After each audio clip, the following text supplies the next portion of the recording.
Dia 1º de setembro de 2016, na sede da Superintendência Regional da Polícia Federal em Paraná, presente o colaborador Pedro da Silva Corrêa de Oliveira Andrade Neto, acompanhado do seu advogado André Luiz Pontaroli, presente o Procurador Regional da República Antônio Carlos Welter e a Procuradora da República Jerusa Burman Viesseli, para colheita de declarações do já nominado no interesse do procedimento investigatório criminal 1.25.0000003350-2015, dígito 98.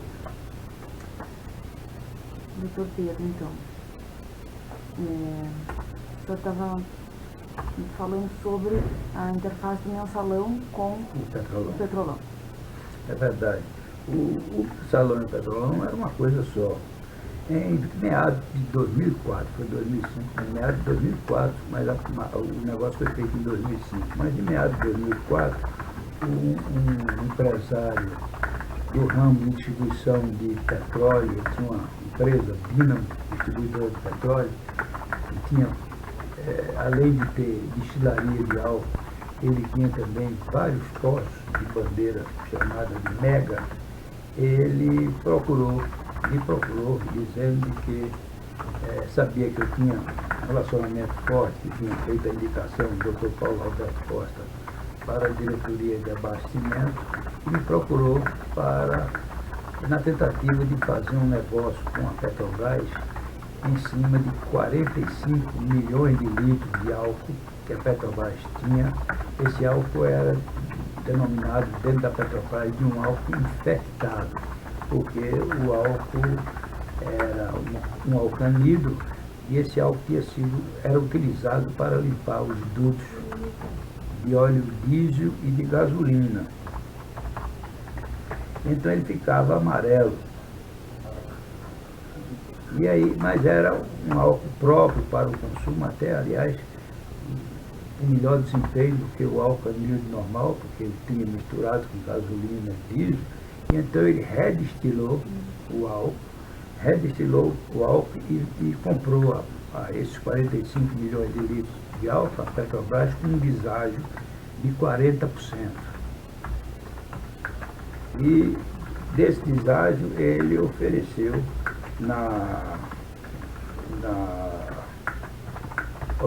ao colaborador uma contrapartida de R$4.800.000 de vantagem devida de propina. Então eu procurei... Como é o nome da pessoa? Marcelo Soares Pereira, conhecido como Tucamaia.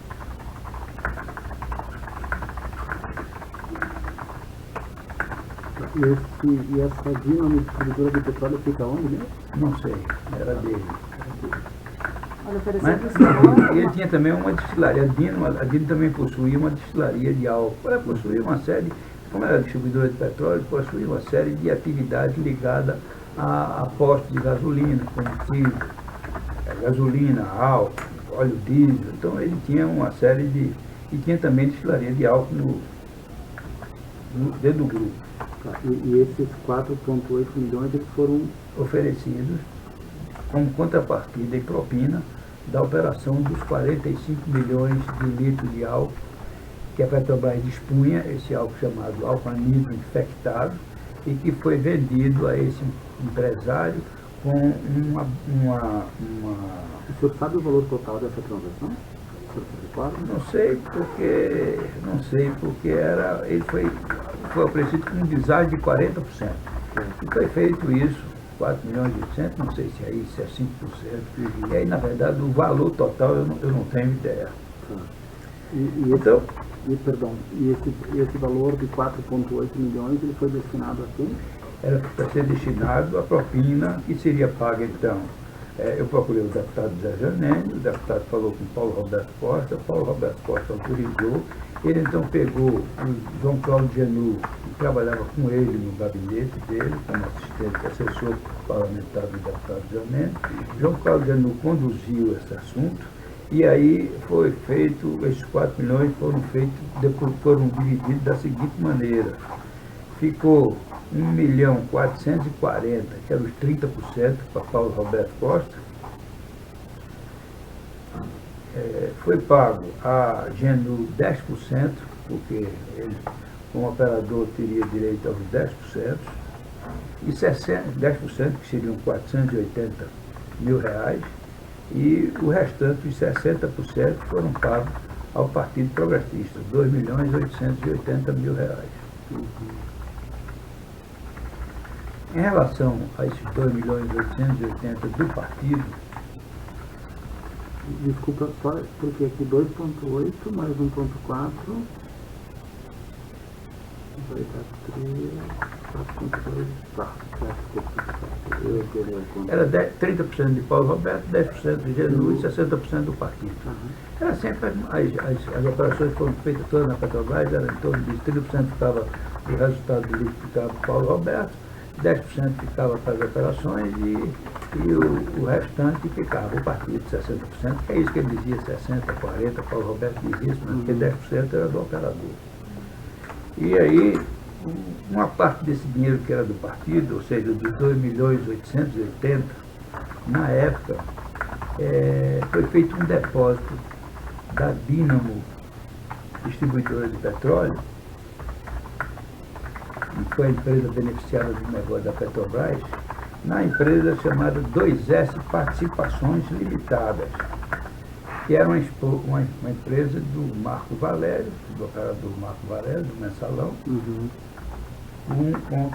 era ele e a esposa dele, a senhora Renilda, que eram sócios dessa empresa. E isso foi descoberto quando quebraram o sigilo de Marco Valério no processo do Mensalão. Mas se o dinheiro ia foi depositado no PP, é porque o PP pagou, porque como o Marco Valério ele antecipava recursos para o partido, para o Partido dos Trabalhadores, porque ele tomava dinheiro do Banco Rural. Sim. E aí ele antecipava os recursos para o partido. Então, como estava se devendo a ele esse 1.700.000, foi pago através desse depósito da Dínamo Distribuidora de Petróleo, na empresa 2S Participações, que era de Marco Valério e da mulher dele, dona Renilda. Tá, então foi pago para ele 1,7 milhões. 1,7 milhões, e o resto ficou com o partido.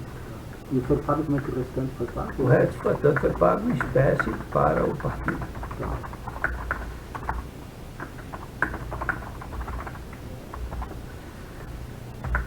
Quando houve essa quebra de sigilo, um diretor jurídico da Dínamo Distribuidora de Petróleo, de nome Elmiro Chiesi Júnior, Elmiro com E, L-M-I-R-O, Elmiro, quer fazer?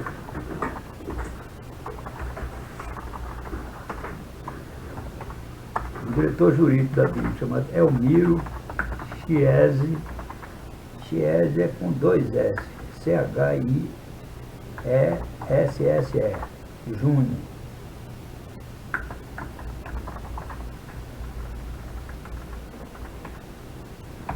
Ele deu uma explicação de que a empresa tinha comprado títulos da Eletrobras, a 2S, para quitar a dívida tributária da empresa com o governo federal, escondendo negociação com a Petrobras. Títulos da Eletrobras. Para quitar a dívida da Dínamo com a Petrobras. Dínamo com o governo federal. Aqui está a dívida fiscais, né? Aí, nessa mesma época, Marco Valério, através da assessoria dele de imprensa, ele informou desconhecer esse depósito na 2S e ainda informou que a 2S nunca negociou título de empresas títulos estatais. E também informou que a empresa não possuía sede nem quadro de funcionário, apenas uma conta no Banco do Brasil, onde tinha sido depositado esse dinheiro. Tinha sede, não tinha funcionário, tinha uma conta no Banco do Brasil, que era dele e da mulher, da 2S Participações. Então, na época, não se descobriu a razão da transação realizada. Não é?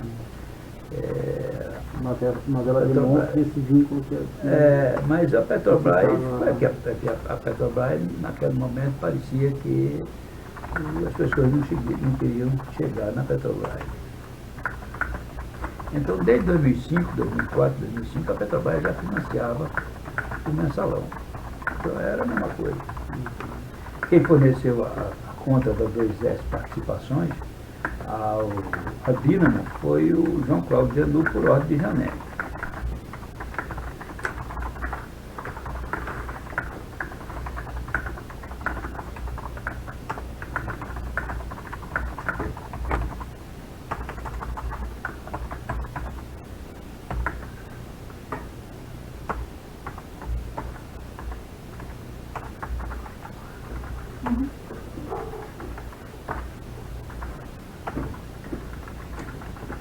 Esse é o menino que ele vai buscar, ele pede lá. Ele consegue até um cafezinho sempre. Olha, vem tanto aqui. Tem que ele consegue.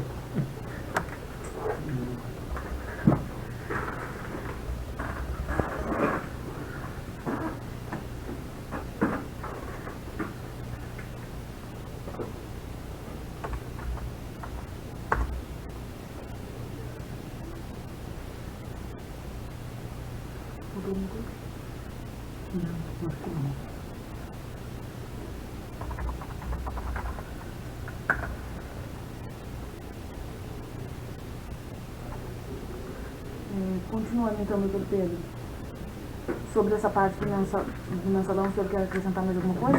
Não?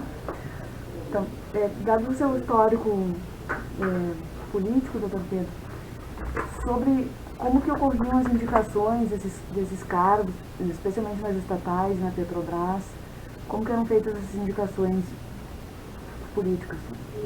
Durante o governo Lula ou durante todos os governos? Durante todos os governos. Bom, eu me elegi em 1978. Então, como o senhor já depois, e a gente tem outros depoimentos com esse conteúdo todo, nós vamos pedir para o senhor falar hoje especificamente da questão do governo Lula, até por conta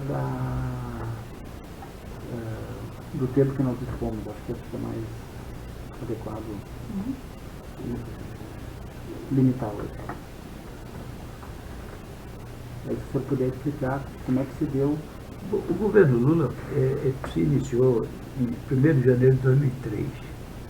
Em 15 de fevereiro de 2003, assumiu o Congresso, assumiu os novos deputados, quer dizer, a nova legislatura de deputados, não sei se naquele tempo eram 513 ou se eram 511, eu não me recordo quantos deputados eram. Hoje são 513, mas houve a mudança, acrescentou essa coisa, então não me lembro quantos deputados eram, mas eram em torno assumiram todos os novos deputados. E assumiram 2/3 dos senadores, porque a eleição de 2002 foram disputadas de vagas para o Senado de cada estado. Então, de todos esses parlamentares, uns reeleitos, outros em primeiro mandato, o governo do PT só tinha aproximadamente 1/3 dos parlamentares apoiando ele. Então, ele não tinha base de sustentação no Congresso Nacional. O governo Lula tinha que formar uma base aliada com os demais partidos do Congresso, independente daqueles que o tinham apoiado. Quer dizer, porque muitos dos partidos apoiaram, um pedaço apoiavam, um estado apoiava, o outro não, porque não existia, embora fosse feita a vinculação, mas o parlamentar podia apoiar quem ele quisesse, independente disso. Ele procurou os partidos como o PP, como o PTB, o PMDB, o PDT e os outros partidos menores. Os governos, até no governo anterior, de Fernando Henrique, no governo de Figueiredo, do Sarney, do Collor, os partidos aliados normalmente indicavam os cargos estaduais. Em poucas exceções dos cargos nacionais, mas normalmente indicavam então os cargos estaduais como tipo as superintendências nos estados, as delegacias dos ministérios. Então tinha as fundações, autarquias, empresas importantes como Correio, Banco do Brasil, Banco do Nordeste, Caixa Econômica, Banco Basa, Polícia Federal, Polícia Rodoviária Federal, FUNASA, DENOX, CODEVASC, algumas vezes a Receita Federal. Então, era comum os parlamentares do governo indicarem os cargos de confiança nos estados. No governo Lula, ele teve dificuldade por conta disso. Primeiro, porque os militantes do PT faziam 20 anos que achavam que esses cargos tinham que ser dele e queriam todos os cargos. Além disso, veio junto, na eleição de Lula, veio a CUT. Então, a CUT, que mais acompanha a do PT, preencheram a grande maioria desses cargos estaduais, ficando difícil para o governo montar uma base aliada com os cargos que tinham menor tradição. E aí o governo teve que tomar a decisão de entregar os cargos maiores do governo, que geriam maiores orçamentos, porque, como ele não tinha esses cargos para se fazer política cotidiana no dia a dia nos estados, então ele deu os cargos maiores, de orçamento maiores, que nos outros governos era normalmente preenchido com um caráter mais técnico, não é político, mas mais técnico, pessoas.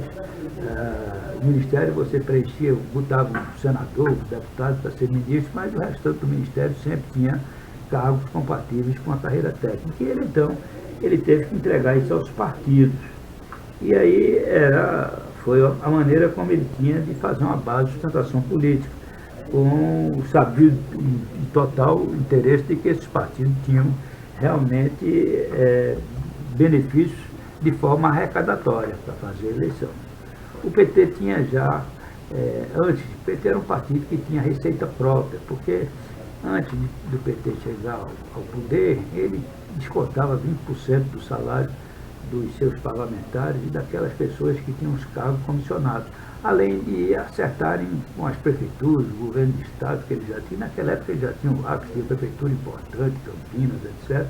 Muitas prefeituras, Santo André, onde até houve encrenca, mataram o prefeito. Então ele tinha um sistema arrecadatório muito grande, e o partido dizia sempre que vivia com as burras cheias.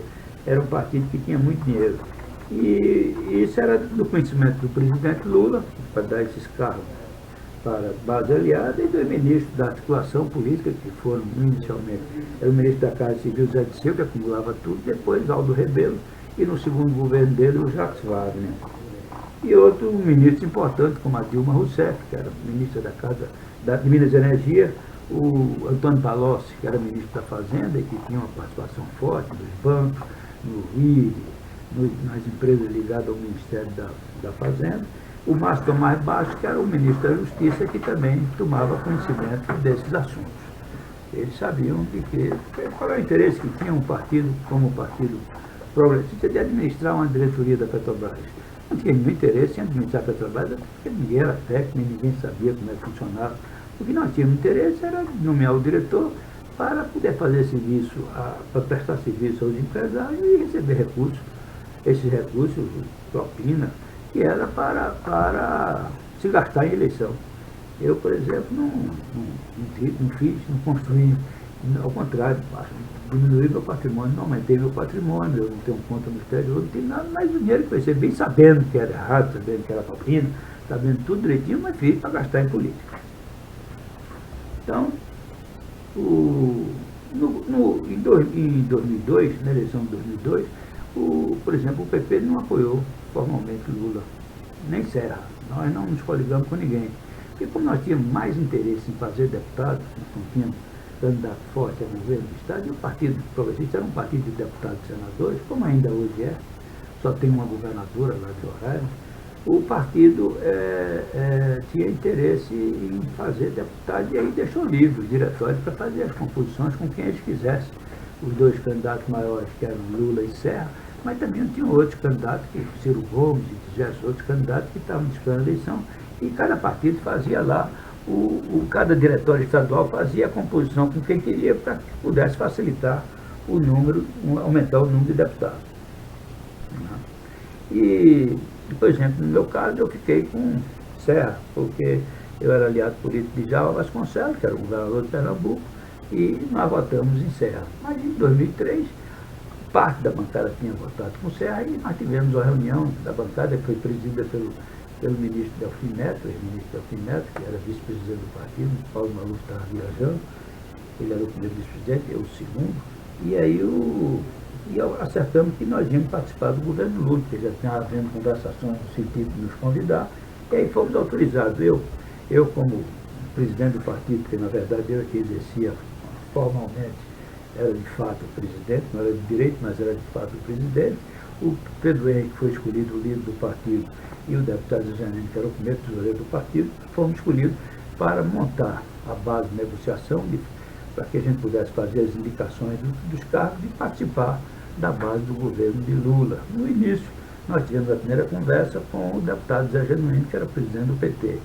O deputado Zé Genuíno era um presidente do PT, mas que não tinha essa paciência para tratar de cargo, essa coisa. Então ele marcou uma conversa com o ministro Zé Disseu. Nós tivemos com o ministro Zé Disseu, ele pediu que nós fizéssemos uma relação dos cargos que nós pretendíamos, e marcou porque a gente começasse a fazer essas reuniões com os assessores dele do gabinete, que era o Marcelo Sereno, o Silvio Pereira, o Silvinho, e a secretária dele, que era... agora, como é o nome dela? Lembrar o nome. Sandra Cabral. Sandra Cabral, que é do PT de Goiás.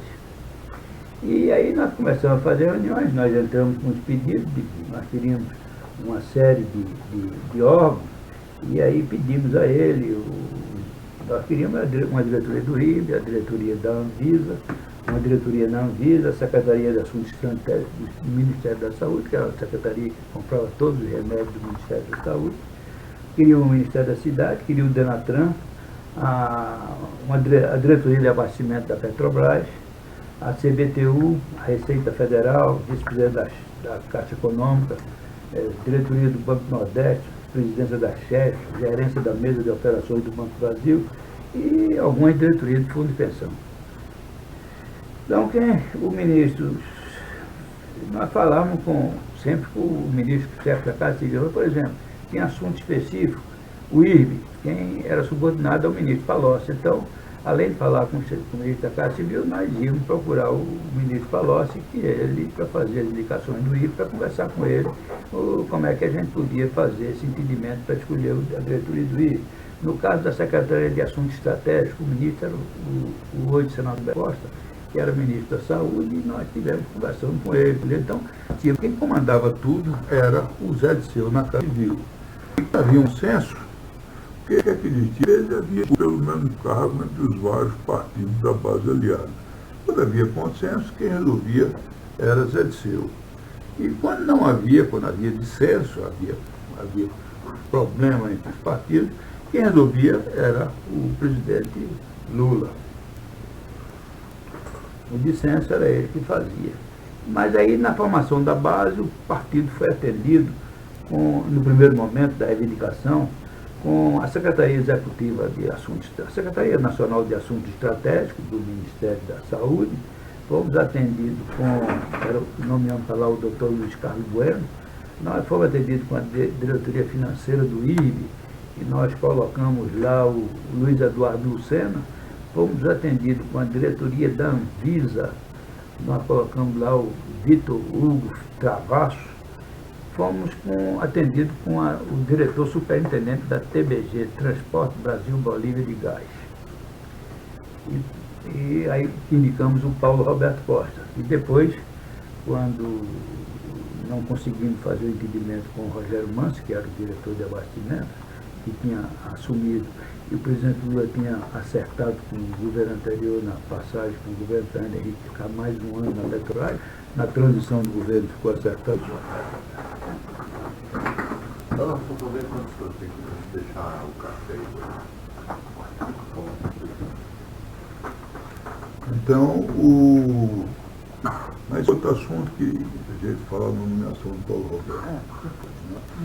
E aí em 2005 nós ganhamos a eleição, isso foi em 2013, começamos a fazer todos os negócios, nessa tarde, no IBE, tudo, e eram todas instituições que, na verdade, elas não faziam política partidária, faziam política um pouquinho. Né? E o partido, então, se consolidava com a arrecadação desse recurso, fazia os programas de televisão, conseguia trazer novos deputados para o partido, fazia as convenções, os encontros regionais. Então, era como a gente tinha, como a gente crescia, o partido que cresceu muito durante o E aí, Severino, quando entrou, Severino tinham 13 pedidos de impeachment contra o presidente Lula, que tinha estourado o mensalão. E o Severino arquivou os 13 pedidos, porque o tal caso, se Eduardo Cunha tivesse falado o presidente de manda Dilma, não tinha impeachment. Então, o Severino deixou que fosse o impeachment de Lula. E nós forçamos um governo, queríamos 2 ministérios. Queríamos o Ministério da Cidade e queríamos mais o Ministério do Esporte, Turismo. Queríamos entre esses 3 fazer 2. E tivemos então uma conversa, fizemos uma reunião, indicamos o deputado Ciro Nogueira, que hoje é senador, que é presidente, para ser o ministro da Educação Tirino. E escolhemos que o Ministério e o Ministério da Cidade, porque o presidente disse que podia dar o Ministério. Na verdade, ele no momento disse que gostaria de fazer isso, porque estava se aproximando a eleição de 2006, ele ia disputar a reeleição e ele precisava da presença e do tempo de televisão do partido na coligação dele. Então ele tinha que dizer que o partido fazia parte das aliadas, até porque estava na esplanada do Ministério.